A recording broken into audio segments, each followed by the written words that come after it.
आप देख रहे हैं स्वदेश न्यूज और मैं हूं आपके साथ साक्षी। आज पूरा देश भक्ति और आस्था के रंग में रंगा है। मौका है शिव की भक्ति और साधना का। महाशिवरात्रि एक ऐसा विशेष अवसर है जब भक्त भगवान शिव और माता शक्ति की आराधना कर सुख, समृद्धि और शांति की कामना करते हैं। इसी खास मौके पर हम लेकर आए हैं हमारा विशेष कार्यक्रम शिव शक्ति साधना, जिसमें हमारे साथ जुड़ेंगे पूज्य पंडित जी अरविंद तिवारी, जो हमें विस्तार से बताएंगे महाशिवरात्रि का महत्व, पूजा विधि और शुभ मुहूर्त के बारे में।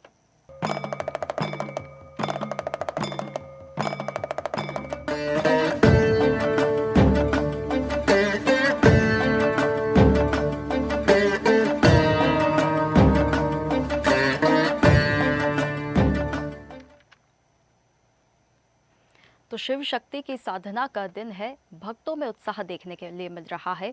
महाशिवरात्रि एक विशेष अवसर है जहां पर भगवान शिव की आराधना की जाती है, माता शक्ति की आराधना की जा रही है, सुख, समृद्धि और शांति की कामना की जा रही है। ये खास मौका है जिस पर हम विशेष कार्यक्रम आपके लिए लेकर आए हैं, शिव शक्ति साधना।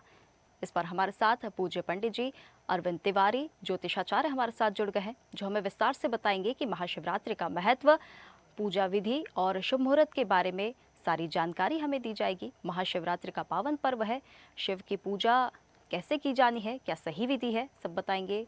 महाशिवरात्रि का शुभ मुहूर्त और पूजा का सही समय, वहीं व्रत रखने वालों के लिए ज़रूरी नियम क्या होने चाहिए, क्या सावधानी बरतनी है, भगवान शिव को प्रसन्न करने के आसान और प्रभावी उपाय आज जानेंगे। भोलेनाथ के प्रिय भोग, बेलपत्र और प्रसाद का महत्व क्या है, घर पर विधि विधान से शिव पूजन कैसे करें, ये भी आज जानने का प्रयास करेंगे। महाशिवरात्रि का पावन पर्व है, शिव भक्ति में पूरा देश डूबा है।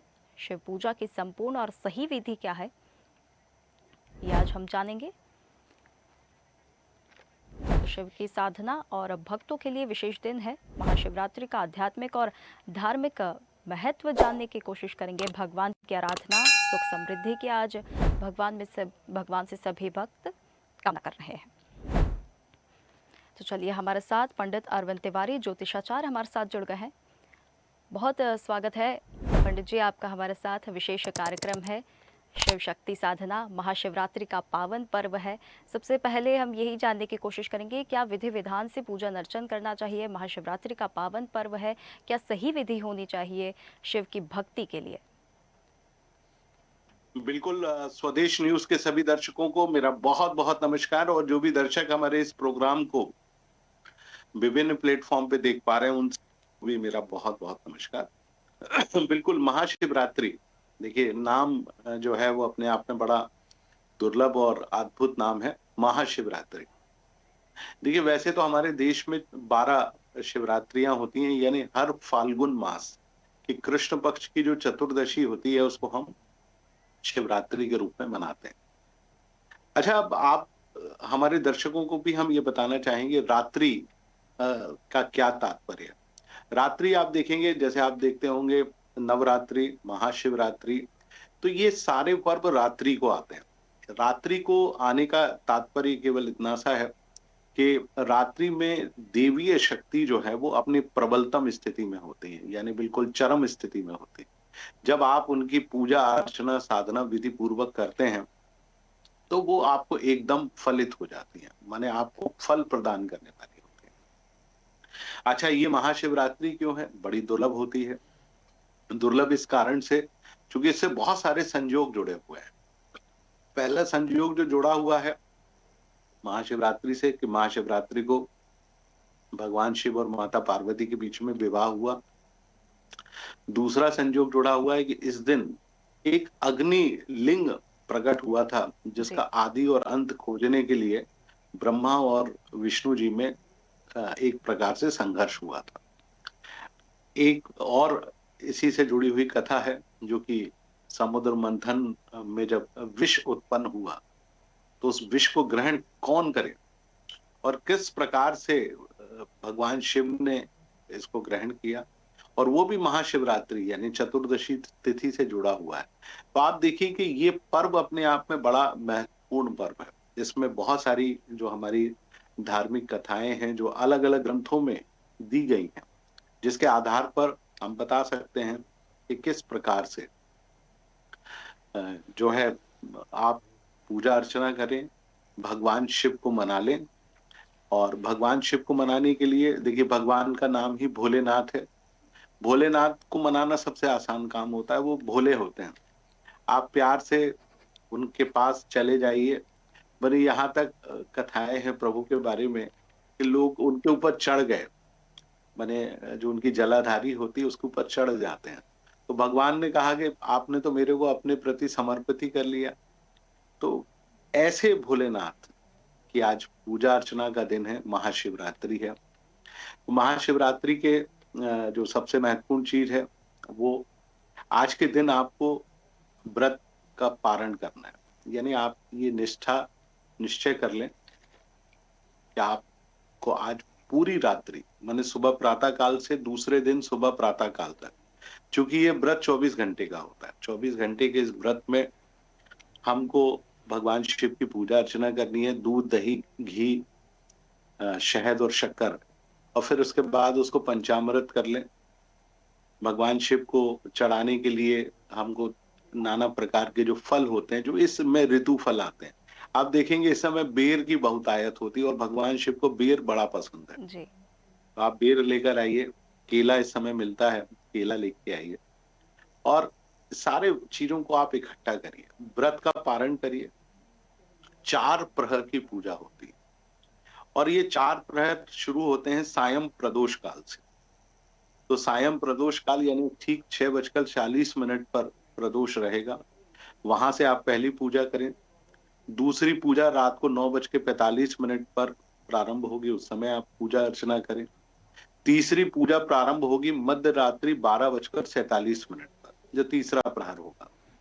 और चौथा प्रहर पुनः मध्य रात्रि को 3:50 या 4 बजे भी आप मान लें, वहां से प्रारंभ होगा। और फिर सुबह प्रातः काल आप भगवान शिव को स्नान ध्यान कराकर उनको उनके सुयोग्य स्थान पर आप बिठा दें। और स्थान पर बिठाने के बाद भगवान शिव की आरती करें। उनसे आप मांगे कि प्रभु आप हमको ये दें। वो बहुत भोले हैं। आप देखिए कि उन्होंने कितने लोगों को क्या-क्या नहीं दिया। एक कहानी भगवान शिव के वर प्रदान करने वाली है, जो कि इसी महाशिवरात्रि से जुड़ी हुई है। एक शिकारी की कथा है। शिकारी का नाम था चित्रभानु और वो बहुत परेशान था और उसकी पत्नी और बच्चों को एक साहूकार ने बंदी बना लिया था, चूंकि उसने उधार लिया हुआ था। प्राचीन काल में हम भाषा में ऋण कहा करते हैं, ऋण ले लिया था। तो उसने ऋण लिया और उसको पैसे देना थे। उसको भी बंदी बना लिया। तो साहूकार से उसने कहा कि मैं शिकार करूंगा और उस शिकार को बेचकर तुम्हारा ऋण मैं चुका दूं। साहूकार ने उसको छोड़ दिया।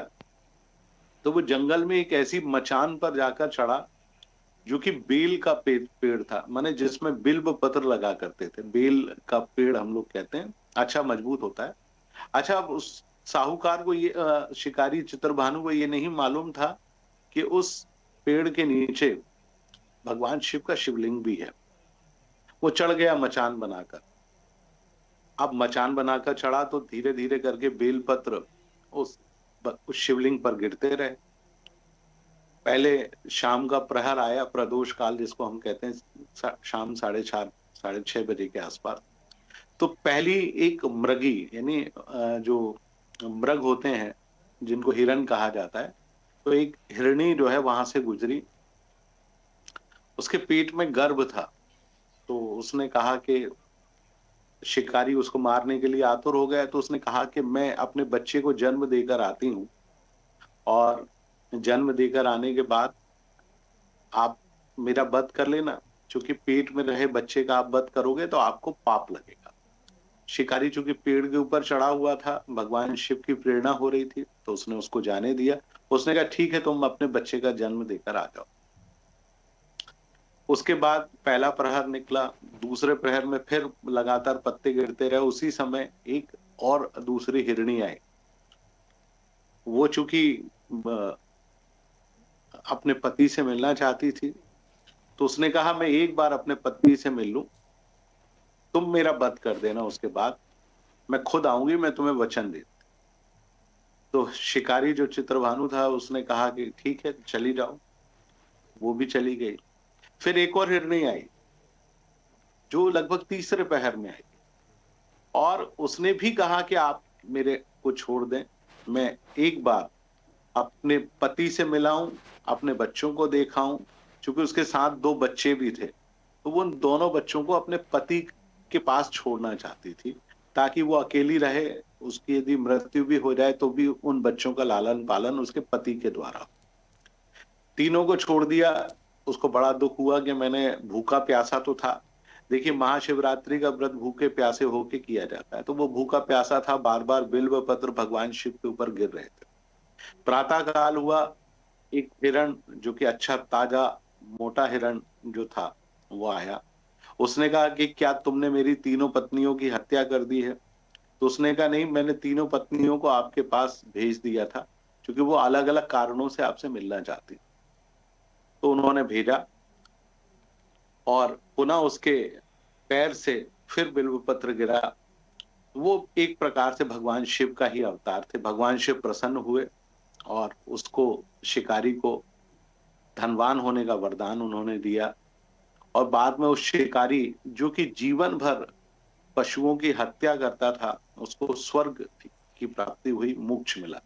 तो इस कहानी का जो तात्पर्य है वो ये है कि यदि आप श्रद्धा भाव से, श्रद्धा और विश्वास से उस ईश्वर की पूजा अर्चना करते हो आप, तो वो ईश्वर प्रसन्न होता है और उस जो प्रसन्न होने वाला ईश्वर है, उसका नाम भगवान शिव है। एक और कथा जो मैं आपको बता रहा था हमारे दर्शकों के लिए, कि जब समुद्र मंथन हुआ, मंथन होने के बाद विष पूरे ब्रह्मांड को जला देता, लेकिन भगवान शिव ने कहा कि मैं इस विष को अपने कंठ में स्थापित करूंगा।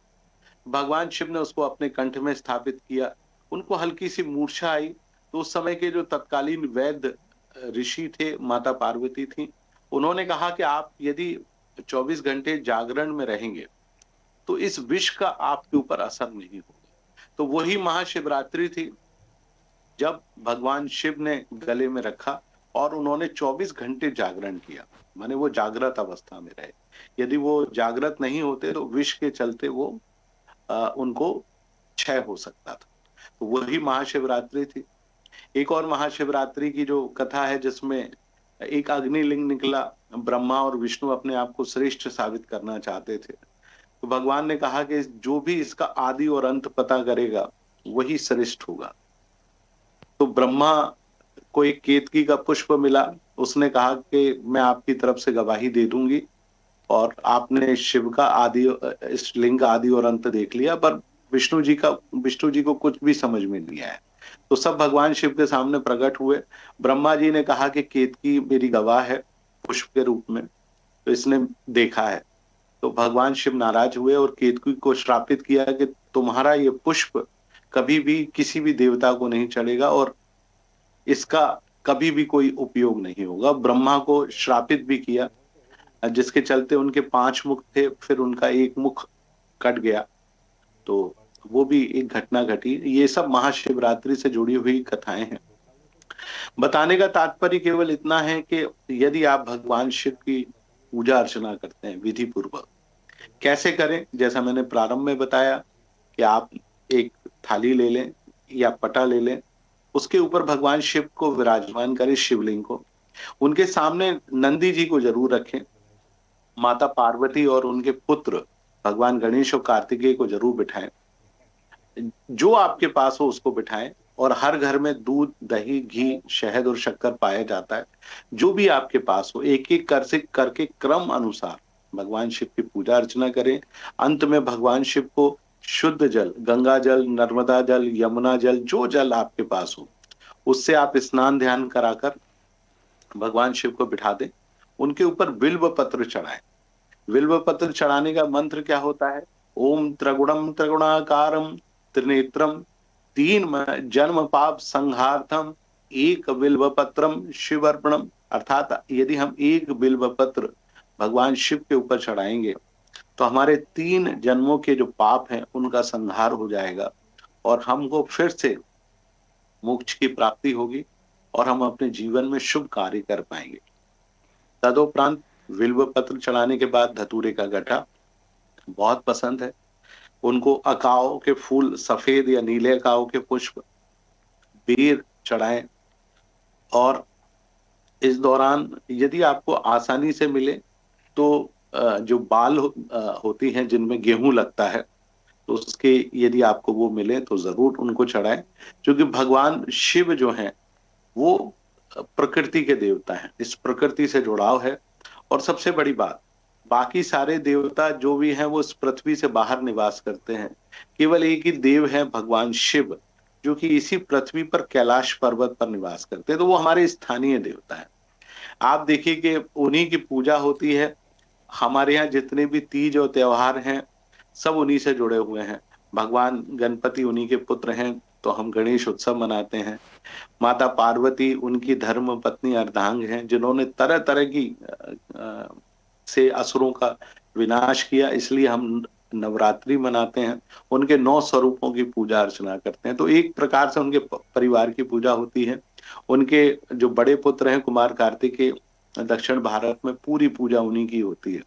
तो आप देखिए कि उनके पूरे परिवार की पूजा होती है। तो वो परिवार हमारे लिए बड़ा महत्वपूर्ण परिवार है।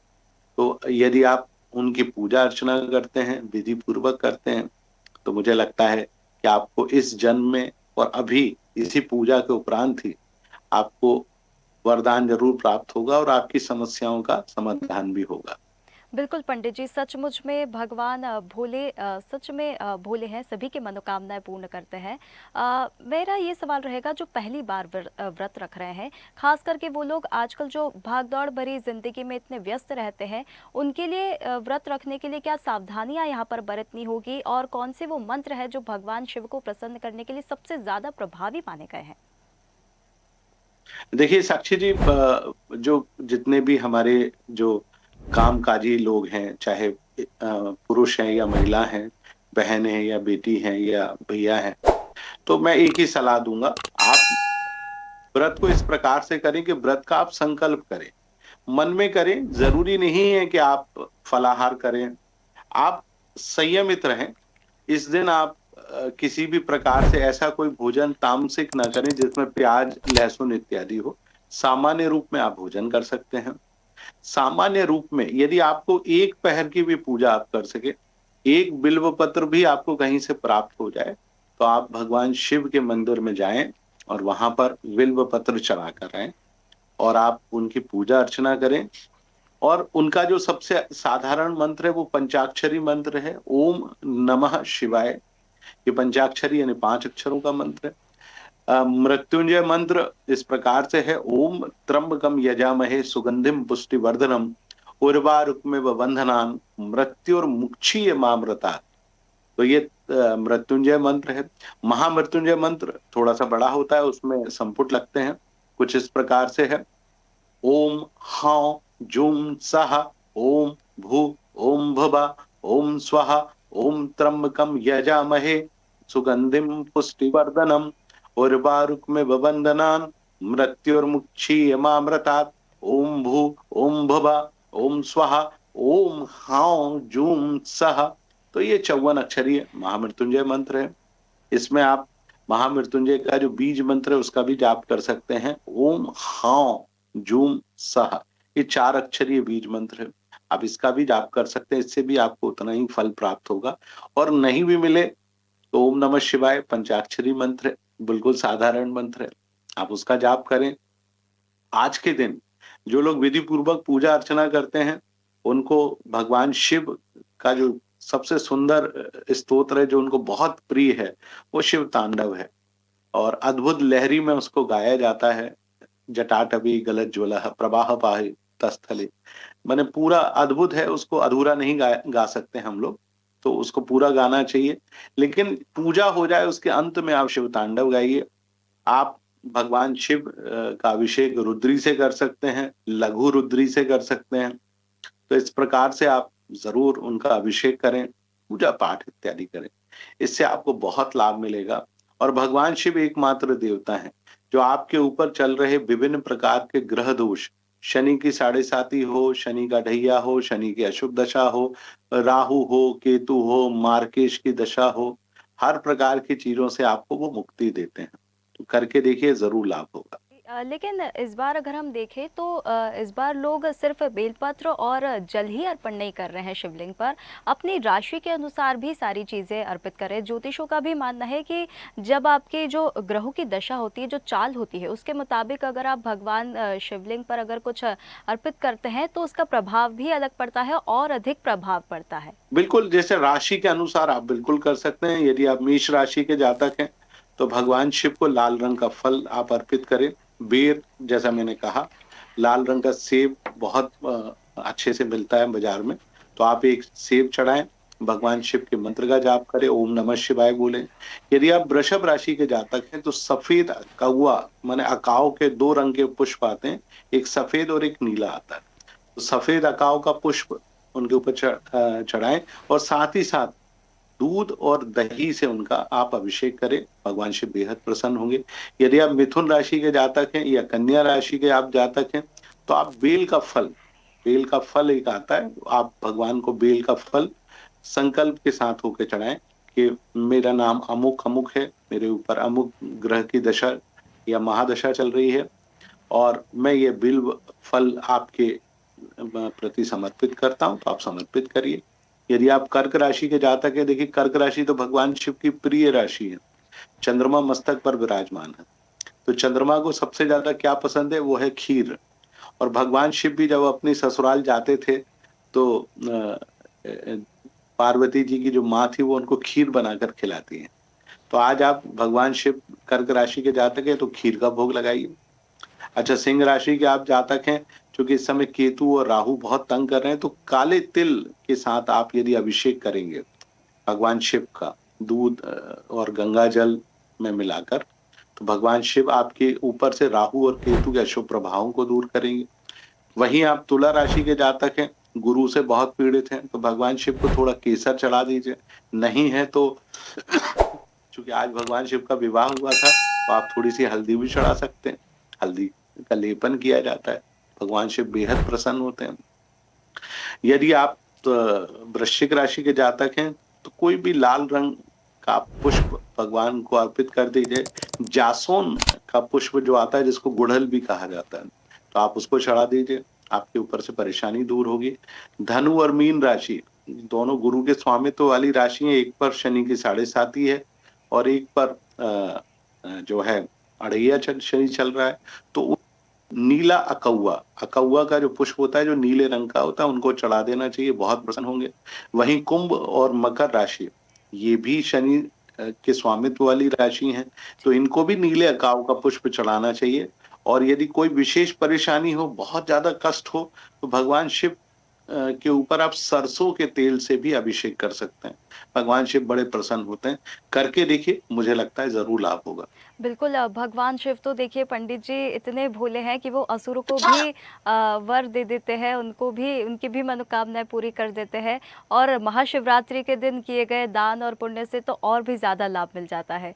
बहुत धन्यवाद पंडित जी आपका हमारे साथ जुड़ने के लिए। आपने सारी विधि बताई है, किस प्रकार से शिव की भक्ति करनी है, महाशिवरात्रि का पावन पर्व है कि आप विशेष पूजन करना है, ये सारी चीज़ें बताई गई है। शिव शक्ति और साधना का ये विशेष कार्यक्रम था, जिसमें पंडित जी ने महाशिवरात्रि के पावन पर्व से जुड़ी महत्वपूर्ण जानकारियां साझा की है और हम प्रार्थना करते हैं कि भगवान शिव और माता शक्ति की कृपा आप सभी पर बनी रहे और आपके जीवन में सुख, शांति और समृद्धि आए। इसी मंगल कामना के साथ मुझे इजाजत दीजिए। नमस्कार। हर हर महादेव। ताज़ा खबरों के लिए लाइक, फॉलो और यूट्यूब पर सब्सक्राइब कर बेल आइकन दबाएं। साथ ही हर अपडेट के लिए विजिट करें स्वदेशलाइव.com।